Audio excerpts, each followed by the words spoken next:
पंजाब जो मुल्क का सबसे बड़ा सूबा है, उसकी जामियात के वाइस चांसलर्स का तकर्रुर इस वक्त एक मुअम्मा बनता जा रहा है। पंजाब हुकूमत का दावा है कि उन्होंने नाम हतमी तौर पर गवर्नर पंजाब को भेज दिए हैं। पंजाब के जो गवर्नर हैं सरदार सलीम हैदर इस वक्त हमारे साथ मौजूद हैं, उनसे बात करते हैं। गवर्नर साहब, कैसे देखते हैं कि 25 के करीब जामियात जो हैं वो मुस्तकिल वाइस चांसलर से महरूम है। इस वक्त 18 से 20 के दरमियान 19 की शायद समरीज़ हैं जो सीएम ऑफिस की जानिब से आपको भेजी गई हैं। सबसे पहले तो बताइएगा कि उन समरीज़ का क्या स्टेटस है? आप उनको मंजूर कर चुके हैं, आप उनको मुस्तरद कर चुके हैं, या कोई कानूनी राय ली है, और क्या राय आई है? आपने देखा बड़ी हाइप क्रिएट हुई और मैंने तो एक सीधी सीधी बात की और वो सीधी बातें तो मैं करता ही रहूँगा इंशाल्लाह। तो उस पे इंशाल्लाह बेहतर फैसला होगा और बिल्कुल आइन और कानून और मेरिट के मुताबिक होगा। पंजाब की वज़ीर इत्तलात कहती हैं कि जी गवर्नर साहब ये जो कर रहे हैं ये मुनासिब नहीं है, और वज़ीर आला को इस चीज़ का इस्तेहकाक हासिल है कि वो हतमी तौर पर इसको भेजें गवर्नर को, और गवर्नर जस्ट एक ऑफिस है जो उसको समरी को साइन करके आगे भेज दे। देखिए, उसमें बात यह है कि उनकी राय हो सकती है, वो ज़रूर ठीक है, क्योंकि इससे पहले प्रैक्टिस यही चलती रही है, तो वो उस पर ज़रूर अपनी स्टैंड करेंगे। बात यह है कि जो आइन और कानून की बात है और जो मेरिट की बात है, बस वही करनी है। वज़ीर आला ऑफिस का किरदार सिर्फ एक स्टैंप का है कि जो समरी आए आप स्टैंप करके आगे भेज दें, या आपके पास नाम आने चाहिए जिनको आपने सेलेक्ट करके इंटरव्यू करके फाइनल करना है?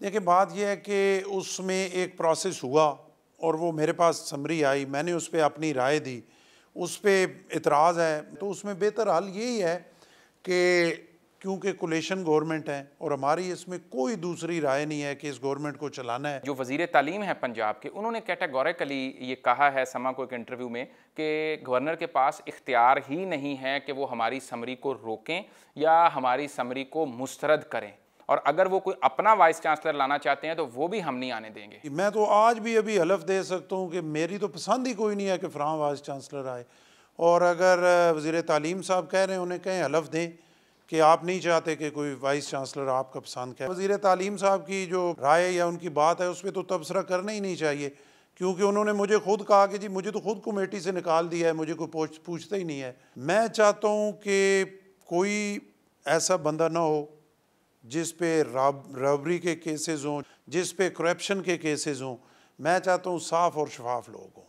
माजी में वज़ीर तालीम की जानिब से कहा गया कि 2-2 करोड़ रुपए तक की ऑफ़र्स मुझे की गई हैं, और ये सारी सूरत हाल थी। अब आप कह रहे हैं कि ऐसे भी लोग शायद लिस्ट में हैं जिनके ऊपर हरासमेंट के केसेस, बाली बदउनवानी, बेज़ाब्तियाँ, इस किस्म की चीज़ें मौजूद हैं। तो क्या ये सब चीज़ें फिर आप रिकॉर्ड वज़ीर आला के सामने रखेंगे? सारी चीज़ें जो हैं वो चीफ़ मिनिस्टर साहबा से डिस्कस होंगी, और मुझे पूरी उम्मीद है कि वो भी इस मामले में जो है वो यकीनन जो चीज़ें अगर उन तक नहीं पहुँची तो उनके सामने आएंगी, तो ज़रूर उस पर बेहतर डिसीजन लेंगी। वज़ीर तालीम साहब जो हैं उन्होंने ख़ुद सबके सामने कहा कि मुझे 2 करोड़ रुपए की ऑफ़र हुई, तो मुझे तो कोई ऑफ़र नहीं हुई किसी की तरफ से, और मेरे पास तो आके कोई ऑफ़र कर भी नहीं सकता। सरदार साहब, तहरीक-ए-इंसाफ का जलसे के हवाले से बड़ा आजकल सुना जा रहा है मीडिया में, ख़ास तौर पर कोर्ट्स ने भी आज कहा कि इंतज़ामिया कोई 3 जगह मुकर्रर कर दे। बीइंग अ पॉलिटिकल वर्कर, आप कैसे देखते हैं कि क्या एक सियासी जमात को जलसे की इजाज़त मिलनी चाहिए, नहीं मिलनी चाहिए, कुछ ज़वाबित होने चाहिए? देखिए, तहरीक इंसाफ एक पॉलिटिकल पार्टी है, पॉपुलर पार्टी है, चाहे जो कुछ भी है लोगों को उसने अपने साथ लगाया हुआ है। वो एक लंबी डिबेट है, हम उस पर कहें है सारा झूठ, और एक झूठ पे जो है वो एक बिल्डिंग बनी हुई है, लेकिन लोगों को उस झूठ की तरफ उन्होंने राग़िब किया हुआ है। तो पॉलिटिकल पार्टी है तो उसको जलसे की इजाज़त क्यों नहीं मिलनी चाहिए? उसको जलसे की इजाज़त ज़रूर मिलनी चाहिए। और जैसे आपने कहा कि ग़ालिबन किसी जगह बात हुई कि अदालत ने भी यही कहा, तो मैं भी यही कहता हूँ कि कोई जगह मुख्तस होनी चाहिए, और वो सिर्फ पीटीआई के लिए मुख्तस नहीं होनी चाहिए, वो नून लीग के लिए भी होनी चाहिए, पीपल्स पार्टी के लिए भी होनी चाहिए। वहीं पे जलसे हों, वहीं पे इंतज़ामिया पाबंद करें उनको एक टाइम पीरियड के अंदर, और जो पॉलिटिकल पार्टीज़ हैं वो उसकी पाबंदी करें, जो टाइम उन्हें दिया जाए, जो इजाज़त दी जाए उसके अंदर, और कानून को हाथ में लेने की कोशिश ना करें, अपने वर्कर्स को कंट्रोल करें, ये गारंटी करें कि उनके हाथों से अपने मुल्क का, अपने एरिए का, अपने इदारों का नुकसान नहीं होगा, कोई पत्थर नहीं फेंके जाएंगे, कोई पेट्रोल बम नहीं फेंके जाएंगे, कोई तोड़ फोड़ नहीं की जाएगी, और उस डिसिप्लिन के अंदर वो अपना जलसा करें, अपना गुबार निकालें, जो बातें उन्होंने करनी है वो करें, और फिर वापस अपना खैबर पख्तूनख्वा में चले जाएं और पंजाब अपने घरों में चले जाएं। खैबर पख्तूनख्वा के वज़ीर आले को एक जलसे की रैली की क़यादत करते हुए पंजाब आने की इजाज़त मिलनी चाहिए? मेरा ख्याल है कोई पाबंदी तो नहीं है कि किसी भी पॉलिटिकल पार्टी की कोई भी बंदा रैली की क़यादत करके किसी जगह नहीं आ सकता। अगर यहाँ पंजाब से कोई पॉलिटिकल लीडर रैली की क़यादत करके सिंध जा सकता है तो फिर खैबर पख्तूनख्वा भी पंजाब आ सकता है। चीज़ों को खुला रखना चाहिए, चीज़ों को ख़राबी की तरफ नहीं करना चाहिए। हमने इस सिस्टम को चलाना है। जलसा करेंगे क्या क़यामत आ जाएगी, कौन सा आसमान सर पे गिर जाएगा। वो उसी तरह की बातें करेंगे जैसे वो करते हैं, नारे मारेंगे, बढ़ के मारेंगे और यहाँ से वापस चले जाएंगे। उससे क्या फ़र्क पड़ता है। उनको जलसा करने देना चाहिए, उनको जगह मुख्तस करनी चाहिए, उनको पाबंद करना चाहिए, उनसे बॉन्ड लेने चाहिए और फिर अगर खुदा न खास्ता वो उस पर अमल नहीं करते, उसके ख़िलाफ़ अदालतें मौजूद हैं, इदारे मौजूद हैं, उनके ख़िलाफ़ कार्रवाई हो जाएगी। पहली बात तो यह है कि उनसे बैठ के उनसे ये चीज़ें तय करनी चाहिए कि आप ये जो कवायद व ज़वाबित हैं इनके अंदर रह के आप अपने जलसे करें। सियासी दर्जा हरारत दिन ब दिन बढ़ रहा है, क्या वजह है, क्यों जो बड़े सियासी अकाबरीन हैं वो मुल्क की मईशत को देखते हुए सियासी दर्जा हरारत में कमी लाने के लिए अपना किरदार इस स्टेज पर अदा नहीं कर रहे? देखें, किरदार तो अदा करना चाहिए, दर्जा हरारत जो है वो उस लेवल तक नहीं बढ़ना चाहिए जिस पे फिर मुल्क का नुकसान हो और एक इंटरनेशनल लेवल पे जो मैसेज है वो बुरा जाए। बाकी हर पॉलिटिकल पार्टी की, हर सियासी की अपनी राय है और अपनी राय का इजहार करना जो है वो हर बंदे का हक है। सिर्फ ये है कि उस राय को किसी पे थोपा ना जाए और ये है कि वो राय जो है वो इतनी सख्त ना हो जाए कि वो किसी के लिए बर्दाश्त करनी मुश्किल हो जाए, कि उसमें बदकलामी या गालम गलोच या इस तरह का अंसर बदतमीज़ी का आ जाए। अपनी हदूद के एक इज़्ज़त और एहतराम के दायरे के अंदर जो है पॉलिटिकल राय देना, मेरा ख़्याल है वो ही एक सेहतमंद सरगर्मी है और उसी से माशरा बेहतर होगा, उसी से हमारी पॉलिटिक्स जो है वो बेहतर होगी। और इसमें किरदार जो है, देखें बिलावल भुट्टो साहब बड़े भरपूर तरीके से कर रहे हैं, तमाम पॉलिटिकल पार्टीज़ के पास जा रहे हैं।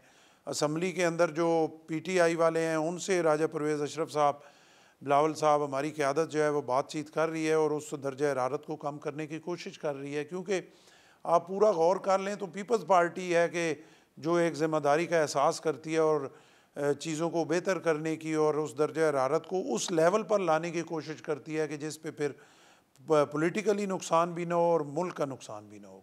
कैसे देखते हैं मौजूदा जो हालात हैं, इसके अंदर जो आइनी तरमीमी मुसवदा था वो तो एक तरफ रह गया, चीज़ें वहीं रुक गईं, लेकिन अब हुकूमत ने जो ऑर्डिनेंस है वो ले आए हैं और पुरानी पोजीशन पर सारी चीज़ों को ले गए हैं और तहरीक इंसाफ का कौमी असम्बली से नए मुसवदे के मुताबिक जो कैबिनेट से लिया गया मंजूरी वजूद ख़त्म हो गया। अब सिर्फ़ और सिर्फ सुन्नी इत्तेहाद कौंसल वहाँ एग्जिस्ट करती है और स्पीकर्स की जानिब से ये ख़त लिखे गए हैं कि जनाब चूँकि अभी तफसीली फ़ैसला आया नहीं है तो लिहाजा जिन अरकान को मुअत्तल किया गया उनको बहाल किया जाए। क्या ये रास्ता हुकूमत समझती है कि मुनासिब रहेगा कि उसी आइनी तरमीम को फिर अगर वो तस्लीम करवाते हैं? देखिए, मेरा तो ख्याल ये है कि जो अपना पसंद हो या ना पसंद हो, जो अदालत सुप्रीम कोर्ट ने फ़ैसला कर दिया आपने उसको इम्प्लीमेंट करना है। अब अगर सुप्रीम कोर्ट जो है वो आइन की तशरीह करने के बजाय नया आइन लिख देती है तो हुकूमत या पार्लियामेंट को ये नहीं करना चाहिए कि वो अगर सुप्रीम कोर्ट का फ़ैसला गलत भी है तो उन्हें तस्लीम तो करना पड़ेगा। वकला की जानिब से जिस तरह मोबिलाइजेशन इस वक्त की जा रही है और कहा यह जा रहा है कि अगर कोई शब खून मारा गया, गो के बिलावल भुट्टो ने तो कैटेगोरिकली कह दिया है कि जस्टिस मंसूर अली शाह ही हमारे अगले चीफ जस्टिस होंगे।